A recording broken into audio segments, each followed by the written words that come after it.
જય શ્રી કૃષ્ણ, જય માતાજી, હર હર મહાદેવ। ચૈત્ર વદની વરુથીની એકાદશી।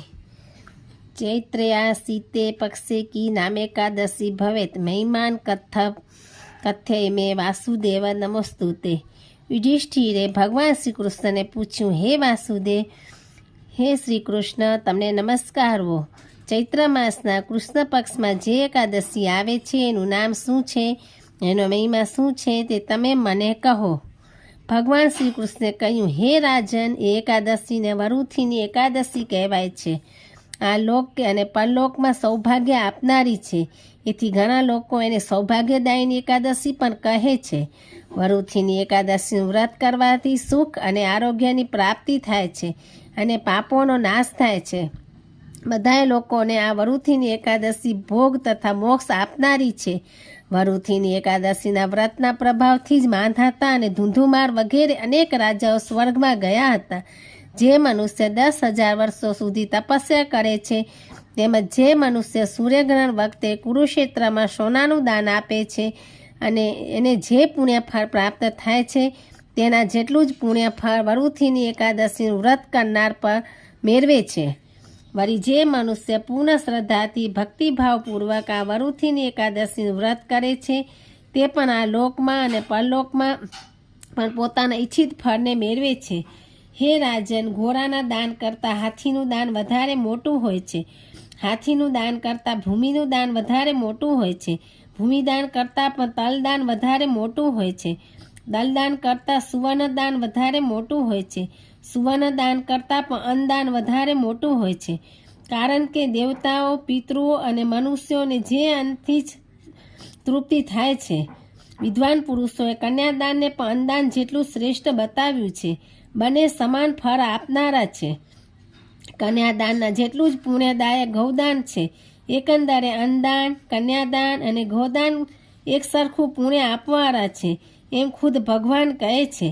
આ બધાય દાનો કરતાં પણ વિદ્યાદાન સૌથી વધારે મોટું હોય છે। આ વિદ્યાદાન કરવાથી મનુષ્ય જે ફળ મેળવે છે, તે જ ફળને વરુથીની એકાદશી વ્રત કરીને મનુષ્ય મેળવી શકે છે।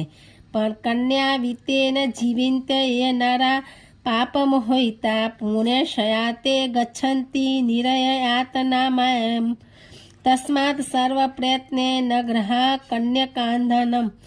જે લોકો પાપથી મોહિત થઈને કન્યાના ધનથી પોતાનું તેમજ પોતાના કુટુંબનું ભરણ પોષણ કરે છે, તેના પુણ્યનો ક્ષય થાય છે અને તે યાતનામય નરકમાં જાય છે। તેથી કોઈ પણ પ્રકારે કન્યાનું ધન પોતાના અંગત કામમાં લેવું ન જોઈએ।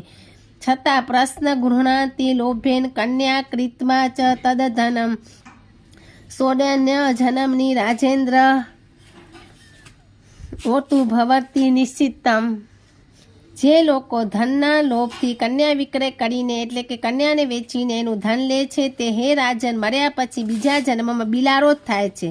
આ નિશ્ચિત છે, એમાં કંઈ ફેર પડતો નથી। પણ કન્યા પુણ્યો દદાદ યથાશક્તિ સ્વલંકોતુમ તત્ પુણ્ય સંખ્યાંક દીતું ચિત્રગુપ્તો ન શક્યું ન્યુઆતમ તત્તુલ્ય ફલમાપનોતી નરક કૃત્વા વરુથીનમ।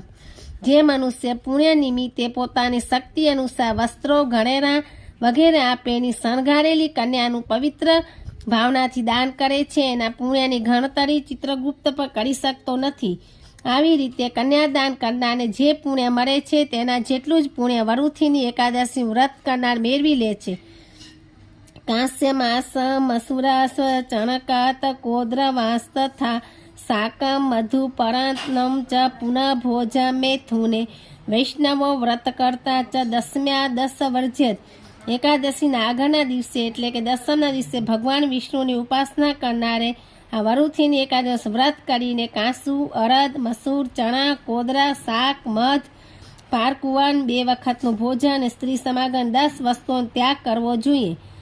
ધૃત કીરા ચ નિંદ્રા ચ તાંબૂલ દંત ધાવનમ પરાપવાદ પૈશુન્ય સત્ય હિંસા તથા રતિમ ક્રોધ ચાંત વાક્યાની રેકાદસ્યા વિવર્જ્યત। ત્યાર પછી 11ને દિવસે વરુથીની એકાદશ વ્રત કરીને જુગાર રમવો, ઊંઘ લેવી, પાન ખાવું, દાંતણ કરવું, બીજાની નિંદા કરવી, બીજાની ચારી ખાવી, ચોરી કરવી, હિંસા કરવી, સ્ત્રી સમાગમ કરવો, ક્રોધ કરવો અને અસત્ય બોલવું, આ 11 વાતોનો ત્યાગ કરવો જોઈએ. દાસ્ય માસમ સુરા શૌદ્ર તેલપતિત ભાષણમ વ્યાયામ ચ પ્રવાસ ચ પુનઃ ભોજન મૈથુને વૃષ પૃષ્ઠતે મસુરાન દ્રાદસ્ય પરિવર્જ્યત. ત્યાર પછી વરુથીની એકાદશી વ્રત કરનારે 12ને દિવસે કાંસુ, અડદ, મસૂર, દારૂ, મધ, તેલ, દુર્જનો સાથે વાર્તાલાપ, વ્યાયામ, પરદેશ ગમન, 2 વખતનું ભોજન, સ્ત્રી સમાગમ અને બળદની પીઠ ઉપર સવારી, આ 12 વસ્તુઓનો ત્યાગ અવશ્ય કરવો જોઈએ. હે રાજન, આ પ્રમાણે દસમને દિવસે 10, 11ના દિવસે 11 અને 12ને દિવસે 12 વસ્તુઓનો ત્યાગ કરીને વરુથીની એકાદશી વ્રત કરવામાં આવે છે. આ વ્રત કરનારે ઉપવાસ તેમજ જાગરણ કરીને ભગવાન મધુસૂદનનું પૂજન કરવું જોઈએ. જાગરણ દરમિયાન પણ ધાર્મિક કથાઓ, પુરાણના આખ્યાનો તેમજ ધૂન, ભજન, કીર્તનનું વાંજિત્રો સહિત આયોજન કરવું જોઈએ. આમ કરવાથી વ્રત કરનાર બધા જ પાપોમાંથી મુક્ત થઈને પરમ ગતિને પામે છે. વળી પાપથી ડરવાવાળા પુરુષોએ પણ વરુથીની એકાદશી વ્રત કરવું જોઈએ. એ વ્રત કરવાથી એ યમદેવના ભયમાંથી મુક્ત થાય છે અને સર્વ પાપોમાંથી છૂટી જઈને વિષ્ણુ લોકને પ્રાપ્ત કરે છે. તેમજ આ વરુથીની એકાદશીના મહાત્મ્યને વાંચનાર તેમજ સાંભળનાર પણ આ હે રાજન 1000 ગાયોના દાનનું ફળ મેળવે છે. સર્વ પાપ વિનિમુક્તો વિષ્ણુ લોકે મહિત્ય પઠનશ્વનાદ રાજન ગૌસહસ્ત્રમ ફલમ લભે. હર હર મહાદેવ. જય શ્રી કૃષ્ણ.